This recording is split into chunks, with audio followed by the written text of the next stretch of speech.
ఈరోజు ముఖ్యంగా రాష్ట్రంలో తెలుగుదేశం పార్టీ జాతీయ అధ్యక్షులైనటువంటి శ్రీ నారా చంద్రబాబు నాయుడు గారు తలపెట్టినటువంటి రా కదలిరా బహిరంగ సభలు 5వ తారీఖు నుంచి కూడా ప్రారంభించబడింది.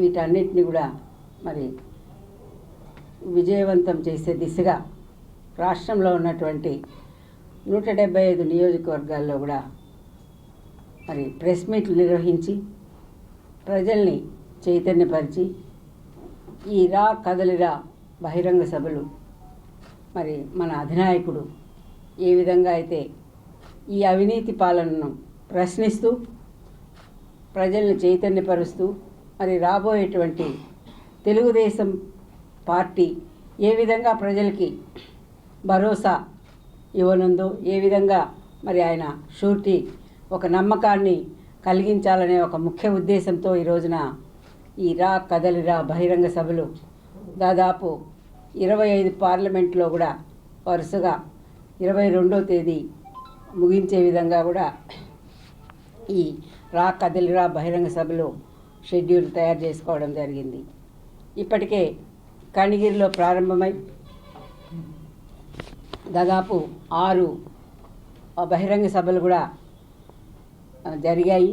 మరి ఈ బహిరంగ సభల్లో కూడా ప్రజలు ఉవ్వెత్తున ఈ సభలకు హాజరై మరి బాబు గారు ఏం చెప్తారో, ఈ రాష్ట్రాన్ని ఏ విధంగా మరి ఆయన స్వర్ణయుగంగా మార్చబోతున్నారో అనే ఒక నినాదాలతో మరి ఆయన ముందుకెళ్తున్నారు.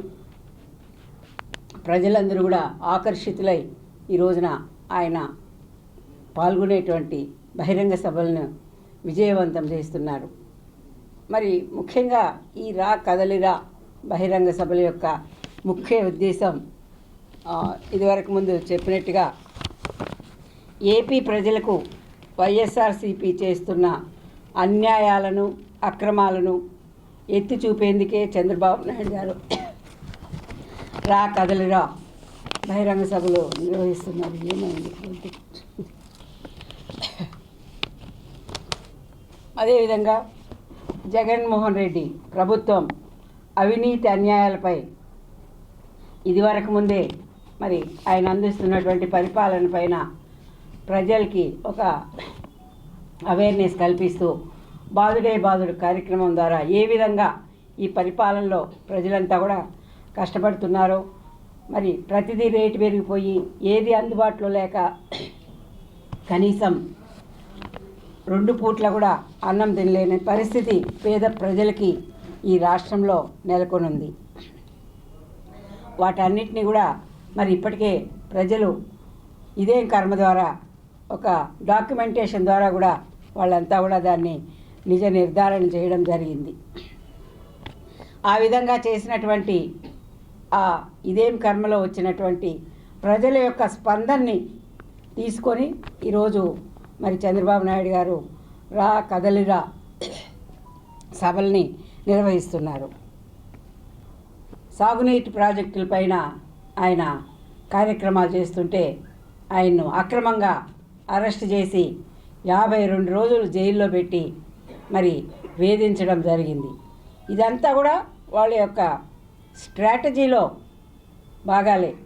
ఒక్క స్ట్రాటజీ అయినా ప్రజా సంక్షేమం కొరకు కానీ ప్రజా ఆదరణ కోసం కానివ్వండి, మరి పేద బడుగు బలహీన వర్గాల అభ్యున్నతికి కానివ్వండి పాటుపడినటువంటి స్ట్రాటజీస్ ఏమైనా ఈయన మరి చేశాడా ప్రజల కోసం అంటే ఏమీ లేదు. విధ్వంస పాలన, మాట్లాడితే కేసులు, జైళ్ళు, మాట్లాడితే 307 కేసులు, పోలీసులే మరి ప్రజల మీద కేసులు పెట్టి 307 కేసులు మరి పెడుతున్నారంటే ఈ ప్రభుత్వం మరి ఎవరు నమ్ముతారు? ఎవరు సుఖంగా ఉన్నారు? ఏమని ఆలోచన చేయాలి ఈ ప్రభుత్వం గురించి అని ఈరోజు ప్రజలంతా కూడా వాపోతున్నటువంటి పరిస్థితులు. నిన్న చూడటం జరిగింది. రోజు పేపర్లో వీరి అవినీతి పాలన పైన అధికారులు కూడా కుమ్మక్కయ్యారు అనే దానికి నిదర్శనాలుగానే నిన్నటి రోజున మరి చదువుకోనటువంటి కార్పొరేటర్లు ఎవరో మరి ప్రజలు వేశారంటే వాళ్ళను క్షమించవచ్చు. మరి కార్పొరేటర్గా ఒక ప్రజాప్రతినిధిగా ఎన్నికై ప్రజలకు ఆదర్శంగా ఉండాల్సింది పోయి మరి ఓట్లు వేసి వాళ్ళు ఎమ్మెల్సీ ఎలక్షన్లో మరి మేము హెచ్చరిస్తూనే ఉన్నాం, మీ మీద కంప్లైంట్ ఇచ్చాము, మీది దొంగ ఓటు, మళ్ళా కనుక మీరు వేసినారంటే తప్పకుండా మీరు క్రిమినల్స్ అవుతారు, మీరు దయచేసి ఇప్పటికైనా ఎవరైనా దొంగ ఓట్లు చేర్చుకుంటే కూడా మీరు ఓటుకు వెళ్ళొద్దండి, ఇంతటితో అయినా తప్పుగా తెలుసుకొని మీరు విరమించినట్లయితే మీకు బాగుంటుందని చెప్తే కూడా పెడచెవిన పెట్టి కార్పొరేటర్లే 4-5 వెళ్ళి ఏం చేస్తారు మీరు, ఏం చేయగలుగుతారు మీరు అని చెప్పి మా విధానం ఇదే, దొంగ ఓట్లే మా విధానము అని వాళ్ళు నిరూపించుకుంటూ వస్తే ఈ రోజున మనం చూసాం. ఎమ్మెల్సీ ఎలక్షన్స్లో 2 చోట్ల మరి రీపోలింగ్ జరిగి అక్కడ అధికారులను సస్పెండ్ చేయడం జరిగింది. అదేవిధంగా ఈ రోజున మరి క్రిమినల్ కేసులు కార్పొరేటర్ల మీద పెట్టడం జరిగింది. అంటే అన్నీ తప్పుడు విధానమే, వాళ్ళ ఆలోచనే తప్పుడు విధానం ఉంటుంది. మరి అటువంటిది రాష్ట్రానికి మంచి జరుగుతుందని ఏ విధంగా మనం ఊహించగలము? ఈరోజు పేపర్ తీసుకుంటే మరి గిరీష ఆ రోజుల్లో మరి ఇక్కడ ఐఏఎస్ ఆఫీసర్గా మన కార్పొరేషన్కి మరి తుడాక్ కూడా చైర్మన్గా ఉండి ఆయన కమిషనర్గా ఉండి ఆయన పాల్పడినటువంటి అవినీతి ఏ విధంగా ఉందో ఈరోజు పేపర్లంతా కూడా చూడడం జరిగింది.